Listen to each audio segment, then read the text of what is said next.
Hello, everybody. Welcome to Ms. Maguire online video lecture. And today we're covering meiosis. Meiosis is another type of division of nucleus. When we produce, instead of somatic cells, we produce gametes or sex cells, egg and sperm. And egg and sperm needed for sexual reproduction. Okay, so let's go ahead and begin. So after learning this chapter, you will be able to explain why meiosis is necessary to reproduce, summarize the events of meiosis, and compare and contrast meiosis and mitosis. Now, first cells are forms when a sperm from a male and an oocyte from a female join.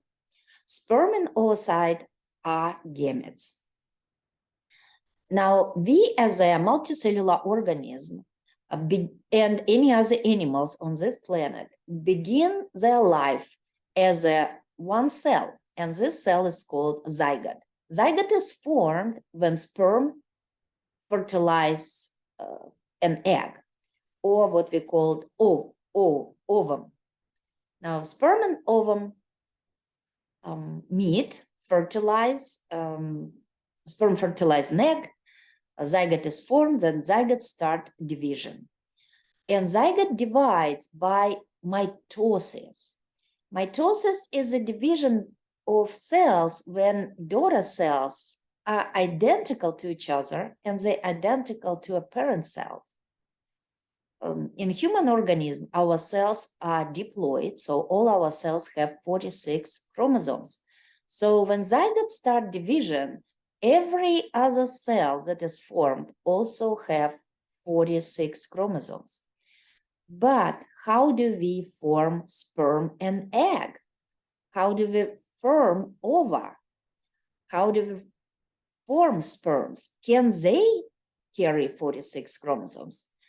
Well, the point is sperm and egg must carry half amount of chromosomes. They need to carry 23 chromosomes instead of 46. That's why we need a special division to form cells with a reduced number of chromosomes. And that's a topic of today's chapter. And that process that form sperm and oocyte called meiosis. So gametes, and gametes are sperm and ova, they formed from a special cells called germ-line cells. Now you will find these germ-line cells in male and female reproductive organs. You will find germ-line cells in testes and ovaries. Now, meiosis is a cell division that halves the chromosome number. So we're gonna reduce the ploidy. So we will reduce the number of chromosomes by half. So instead of 46 chromosomes, sperm and oocyte will carry half of it, 23. Now, homologous pairs have the same genes in the same order, but carry different alleles or variants of the same gene. Now, what this means? That when we have a cell, right, so let's say this is my skin cell. So I have in all my cells, the same as you, 46 chromosomes.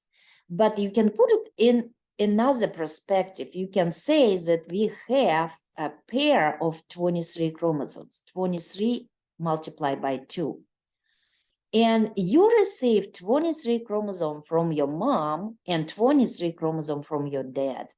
So for example, you receive chromosome 1 from your father and chromosome 1 from your mother, right? So that's chromosome 1 and chromosome 1, let's say prime. So one from dad, one from mom. Those chromosomes called homologous pairs. So we have 23, well, actually we have 22 homologous pairs, and we have one pair of sex chromosomes, right? So these chromosomes that you receive from mom and dad, they are homologous pairs.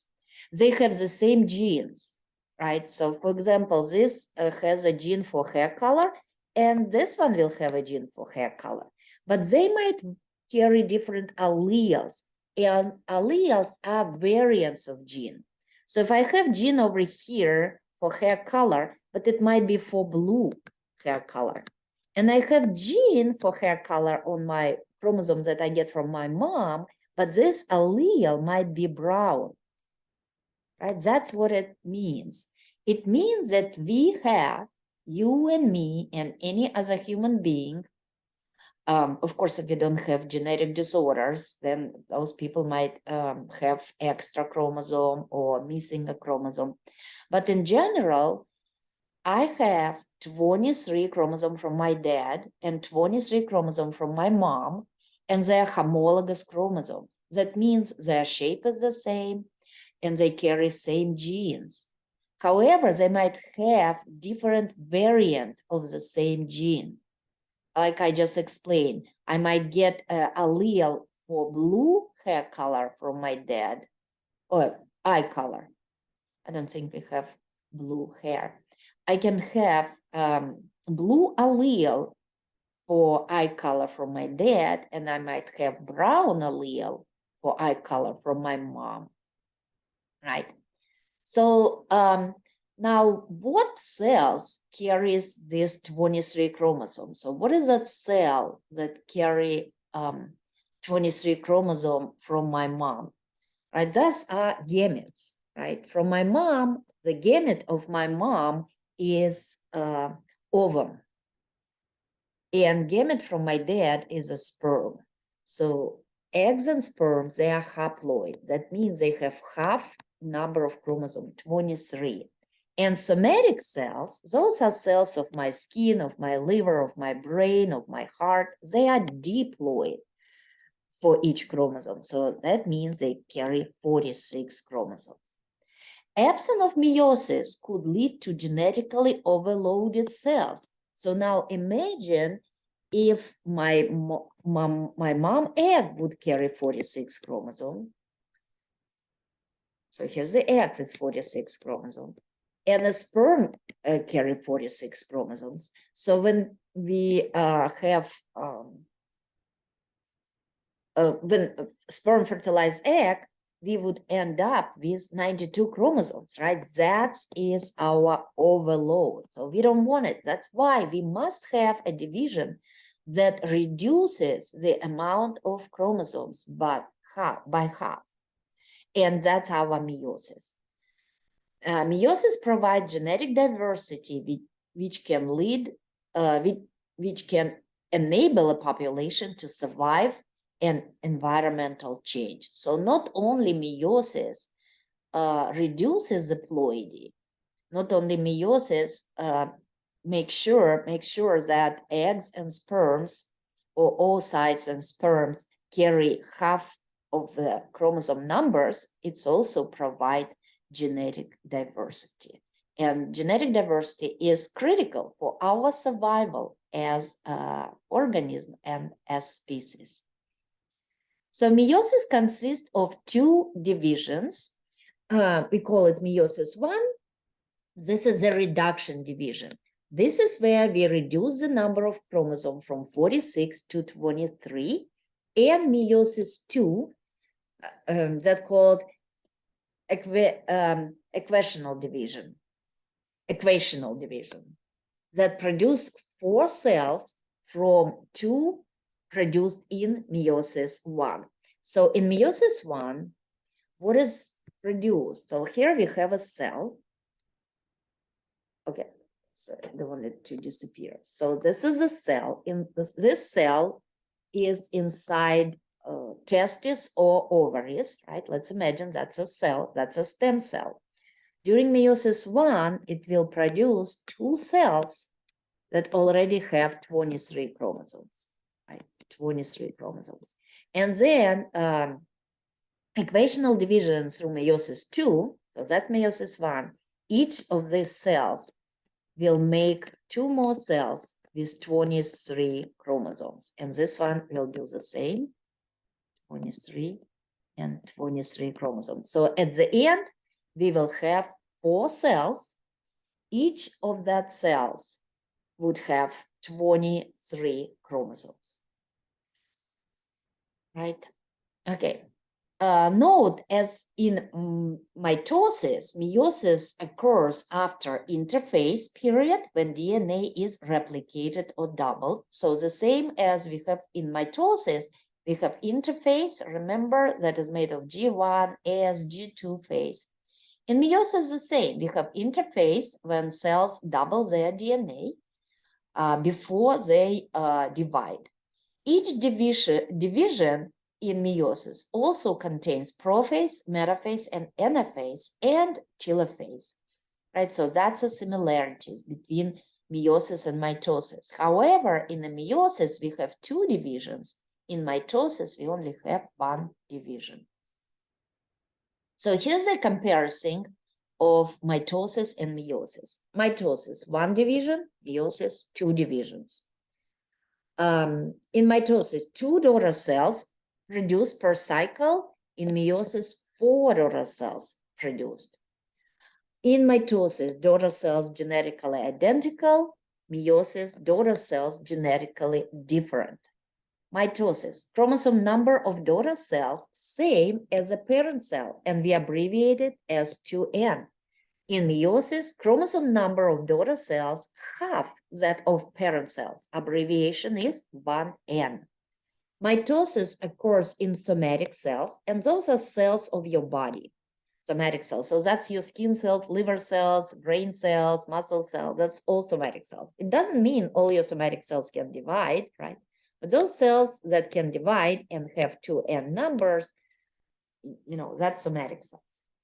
That's what they're referring here to.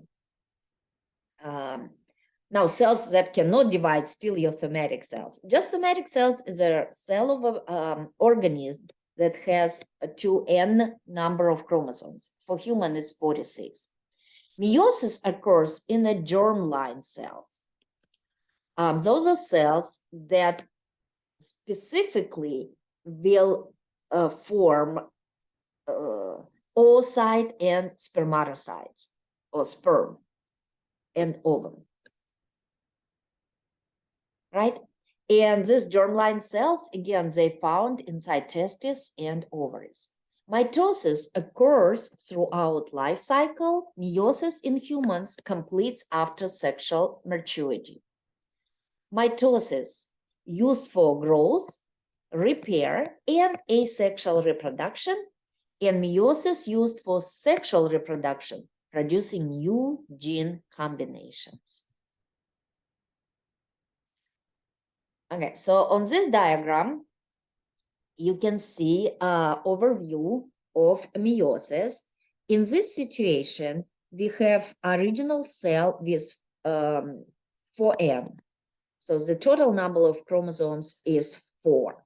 Now, if you look here, you see some chromosomes represented by pink color and some by blue color. This is just to give you idea that one chromosome, pink, comes from one parent, from your mother, and blue chromosomes come from your father. And you see how these two chromosomes are big and these two chromosomes are smaller, because these chromosomes are homologous chromosomes. They must be the same size and they must carry the same genes, but they might carry different variation of genes.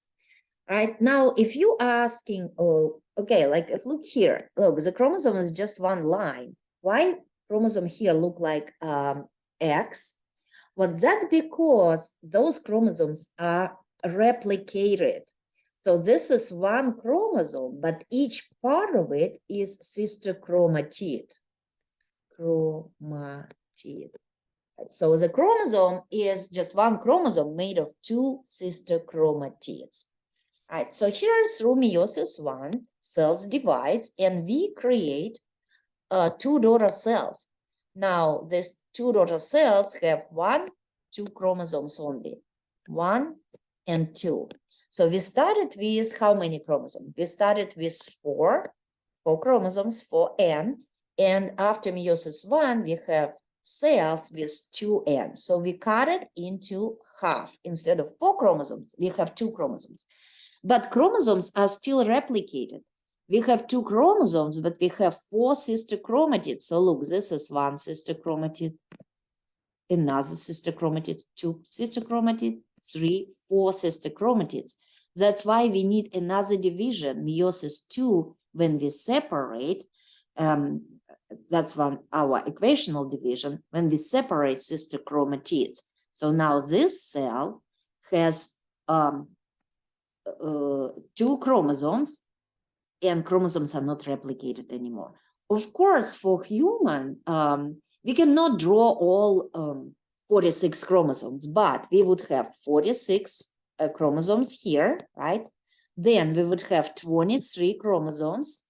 23 chromosomes. Each chromosome is still replicated or duplicated, and then we end up with 4 cells. Each one has 23 chromosomes. So each of these can become grow like flagellum and become a sperm, or they can be oocyte or eggs, right? Okay, so that's our overview of meiosis. The same as mitosis, meiosis has phases: prophase, metaphase, anaphase, telophase, and keep in mind that this is continuous process. So we don't have like sharp end of one phase and beginning of another phase. That's why we have, for example, early prophase, late prophase. We might have pro-metaphase. So there is continuation over here. But here's our prophase early. And you can see we still have nuclear envelope, right? We start seeing chromosomes, and something important happened during this prophase. We call it crossing over. Well, the crossing over is, you can see on the next one, prophase 1 late, when chromosomes condense, becomes visible. And you see how blue chromosome and red chromosome, well, shown here, of course, in just this color just represents chromosome from different parents, how they come together, and what they can do, they can exchange some of the fragments. So if you look here, look at this chromosome. It has a little piece that it changed with the blue chromosome. Right, so the mother chromosome is not exactly how it was at the beginning. It has a part of a father chromosome, and the father chromosome here has a part of a mother chromosome. It's so beautiful. This process is just amazing. How those chromosomes of your parents in your body, in your ovaries, in your testes, how your mom and your dad chromosomes still come together. They hug each other and they exchange their fragments. That's the beauty, really, of the reproduction and genetics. And what do you think it would do? It would increase our genetic diversity, right? So in the prophase 1, chromosome condense, become visible, spindle is formed. So you see these lines here that represent mitotic spindle. Those are proteins that will be attached to chromosomes and will pull them apart. So spindle forms nuclear envelope fragments, spindle fibers attached to each chromosome. And we're moving to metaphase. Now, you see how this prophase 1, metaphase 1, anaphase 1, that means we are in meiosis 1. So that's the first division. So chromosomes paired chromosomes align among equator of the cell. So they're right there in the middle of the cell, and we move to anaphase 1.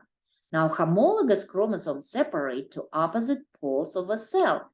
And again, you see, like they show you that these chromosomes, for example, did not exchange fragments, but those do. They did exchange fragment, and you have mostly pink and a little part of chromosomes that is blue. That's what crossing over is. And those homologous chromosomes separate, and we moving to telophase 1, when nuclear envelope partially assemble around chromosomes, spindle disappears, and cytokinesis divides cells into 2. So here we divide cells, but now look, if we started with a cell that had two kind of like long chromosomes and two short chromosomes. So now we have cells with one long and one short chromosomes, but each chromosome made of two parts that called sister chromatids.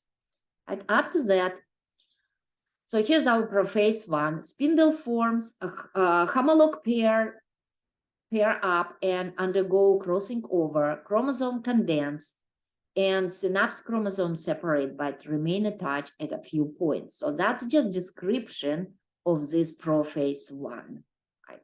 Then through the metaphase, so here's our prophase one. Early synapses and crossing over occurs. That's when we exchange the fragments between homologous chromosomes. And prophase one late, chromosomes condense, become visible, spindle forms, nuclear envelope fragments, spindle fibers attached to each chromosome. Right? And that show you this process of crossing over in more detail. So those are our homologous pair of chromosomes. That means like this is my chromosomes that I get from my dad, and this is a chromosomes that I get from my mom. They the same shape, the same form, and now look, they have the same genes. This one, the blue one, has gene A, B, C, D, E, F, right? So A, B, C, D, E, F. So the sister chromatid, so this part, it must have identical genes and identical alleles even. So you see how it has a big A, big B, big C, big D, big E, and big F. What I received from my mom, I received the same genes, A, B, C, D, E, F, but in this example, they are lowercase letters. So that might be recessive. What if I received all recessive allele from my mom and all dominant from my dad? Now, through the crossing over, they can exchange fragment. And now look, all of a sudden, one sister chromatid of my dad now have a recessive allele.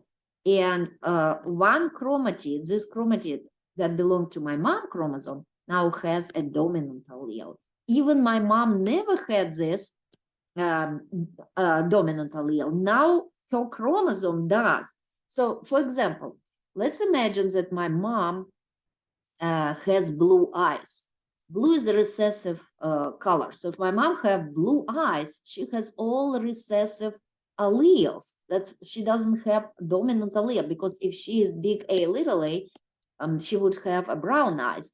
But through the crossing over, now my mom chromosome somehow, right, get this dominant allele for eye color. It has allele for brown color. This has happened because of this crossing over, right? Now, after we're done with crossing over that happened during prophase, we're moving to metaphase one. Homologous pair align along the equator of the cell. Random alignment of chromosome causes independent assortment of the genes that they carry.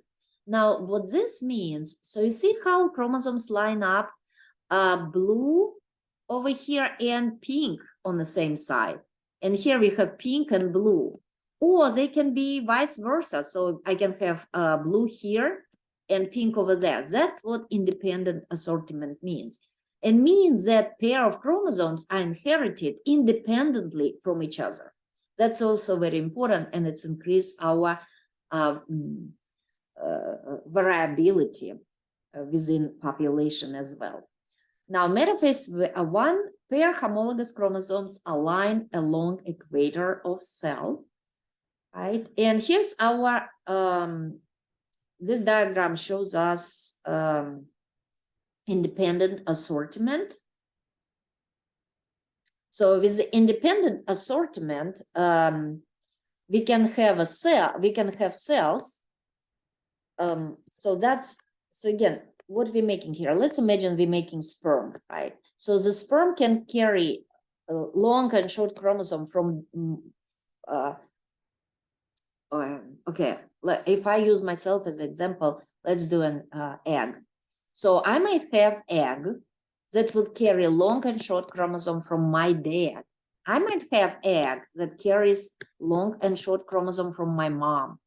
Or I might have an egg that carries long chromosome from my mom and short chromosome from my dad. Or I might have an egg that carries long chromosome from my dad and short chromosome from my mom. That's independent assortment. Now, what is the probability? How do you know what egg is formed every time, right? So it's any of them can be formed. Right? That's why you might have 10 brothers and sisters, and every child will look different because there's so many varieties. And this is only 2 chromosomes shown, right? But imagine we have actually egg and sperm carry 23 chromosomes. So they can be, there is like huge number of possible combinations how these genes can be assembled within oocyte and sperm. Okay. So after, so we have after metaphase, we have anaphase and telophase. So homologs separate in anaphase. So in anaphase, anaphase 1, we separate homologous chromosomes. Unlike in mitosis, the centromeres of each replicated chromosome in meiosis 1 remain together. Homologs move to opposite poles by telophase. And note that during a second interphase, chromosomes unfold into thin threads. So, if we're done with telophase 1, right? So if we're done with telophase 1, that means we are done with meiosis 1. After we completed meiosis 1, the cells enter interphase again when chromosomes unfold and proteins are manufactured, but DNA is not replicated the second time. So the difference is when we enter interphase after meiosis 1, we do not replicate DNA anymore. Okay, so here's our anaphase 1. Homologs or homologous chromosomes separate to opposite poles. And telophase 1, nuclear envelopes partially assemble around chromosomes, spindle disappears, cytokinesis divide into 2 cells. Right, so here's again the end of the, okay, so this is, we already moved to the second one. So let me show you the end of meiosis 1. At the end of the meiosis 1, so if we look over here, this is the cells that we form. So we reduce the number of chromosomes, but chromosomes are still in duplicated, replicated form, right? Okay. Now we proceed to meiosis 2. Now, cells from meiosis 1 enter meiosis 2. So now look, now these cells, 2 cells here and here, have only 2 chromosomes. So you say like, oh, how it's 2? I see like, so, but look, this is what we see, right? We see a long chromosome like this, okay, and a short chromosome. So this is 2 chromosomes. This is chromosome 1, this is chromosome 2. However, each chromosome is made of 2 parts, and these parts are called sister chromatids, and they hold together by centromere. Right, so here's our now 2 chromosomes, they line up in the middle, and what we separate the second time, we separate sister chromatids. So at the end, we have now this cell, and this cell has 2 chromosomes. But compared to this cell, you see the difference? This cell has 2 chromosomes, but each chromosome is duplicated. This cell has 2 chromosomes, and chromosomes are not duplicated anymore. So that's very important to remember about meiosis 2. Okay, so prophase 2. Chromosomes are, again, condensed and visible. Chromosomes line along the equator of the cell, right? So we see over here. Anaphase, centromere divide. Centromere are those proteins that hold chromatids together. So when they divide, then chromatids can split apart, can be separated. So unreplicated chromosomes move to opposite poles, nuclear envelope reforms, and cells are separated into individual cells at telophase 2. Okay, so result of meiosis for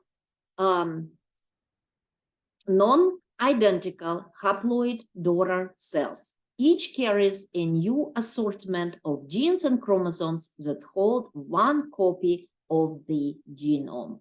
So each daughter cells after meiosis is completed carries only one copy of genome. So it only carries 23 chromosomes, not 46. Right, okay. Meiosis generates astonishing genetic variety. Person can produce 2 to 23 power possible combination of chromosomes. So that means inside your ovaries or sperm, you can produce 8,388,000, oh my God, 83 million. 83 million. I don't know why they have this for. I think this is just, let me see, 608. Oh, that's multiplied by 2. I don't know. This is something wrong, but because that's, this is a number, 8,388,608. That's how many different sperm the person can produce. Or, you know, of course, we never even make this huge number of eggs. But that what tells you that actually every sperm and every egg that is formed inside testes or ovaries are different from others. They're just really amazing. So, and then when we fertilize a sperm, it's even give you more than 70 trillion genetically unique individuals. Plus, we have crossing over that also contributes to genetic diversity. And this is why we have billion people on this planet. And if they're not identical twins, that every individual is different.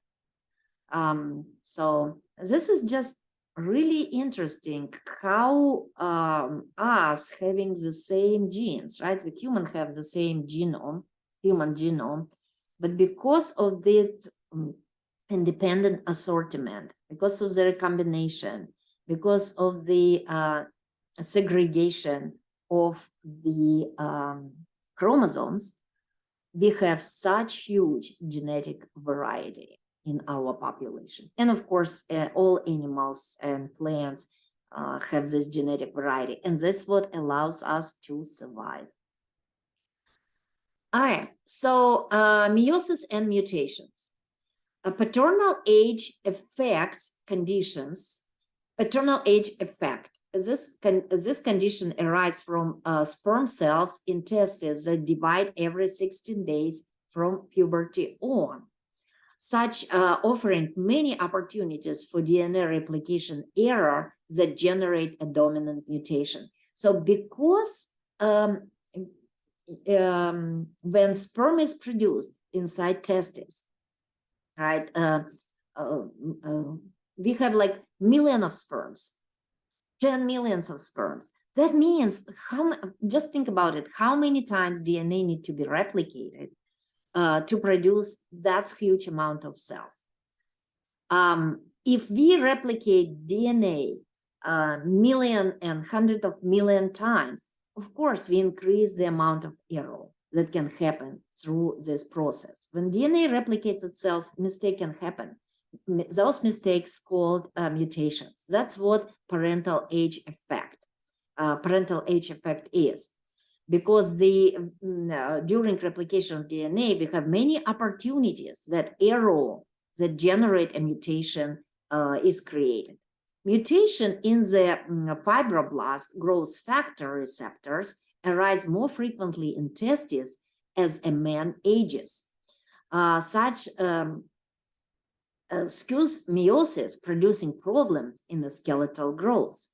Genetic errors in oocyte from older women are typically extra or absent chromosomes. So genetic errors happen either through the production of sperm, when sperm is produced, or when oocytes, ovum are produced. And the older our parents, the more possible errors exist in their gametes, in their sperm and oocytes. So here's some diseases that related to paternal age. So that's paternal age effect. Achondroplasia, for example. Then over here we have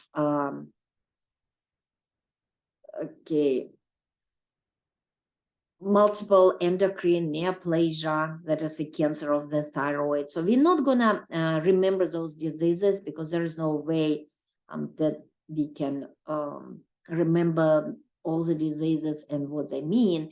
It just tells you that many genetic conditions and many diseases like cancer or dwarfism or premature fusion of skull during infancy, it caused by errors that happen when sperm and eggs are produced. And the older parents are, the higher the chance that this mutation happens through the production, during production of gametes. Right, and that's it for this chapter. So I want to remind you that in this chapter we covered meiosis, that is a production of sperm and oocyte. It reduces the amount of chromosomes in those cells by half. So instead of 46 chromosomes, we create cells with 23 chromosomes. And that's what allows us to keep the same ploidy, the same amount of chromosomes from generation to generation. So thank you for watching, and I hope it was helpful.